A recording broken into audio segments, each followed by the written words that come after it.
তিন দফার মাধ্যমে আমাদের আন্দোলনটাকে শুরু করেছিলাম, কিন্তু সেখানে যখন আমাদের তিন দফা মেনে নেওয়া হয়নি এবং এর পাশাপাশি আমাদের উপর হামলা করা হয়েছে, পুলিশের মাধ্যমে আমাদের উপর হামলা করা হয়েছে এবং আমাদের ভাইয়ের রক্ত ঝরানো হয়েছে, তো তখন কিন্তু আমরা এটাকে তিন দফার মধ্যে রাখতে পারিনি। তখন আমাদের পক্ষ থেকে এটাকে 5 দফা ঘোষণা দেওয়া হয়েছে। এবং আপনি শাটডাউনের কথা যেটা বলছেন, যে এই দাবিটা এটা সরকারকে বোঝানোর জন্য যখন আমরা শান্তিপূর্ণভাবে বোঝাতে পারিনি, তখন আমরা এখন ক্লাস বর্জন করতে বাধ্য হয়েছি।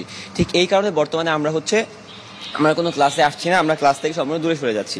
এবং আমাদের 5 দফার কথা যেটা বলছেন, তো 5 দফার মধ্যে আমরা যেগুলো উল্লেখ করতে পারি সেগুলো হচ্ছে স্বরাষ্ট্র উপদেষ্টা জাহাঙ্গীর আলম চৌধুরীকে প্রকৌশল আন্দোলন শিক্ষার্থীদের উপর বর্বরোচিত এবং ন্যাক্কারজনক হামলার জন্য আন্দোলনকারীদের সামনে এসে ক্ষমা চেতে হবে।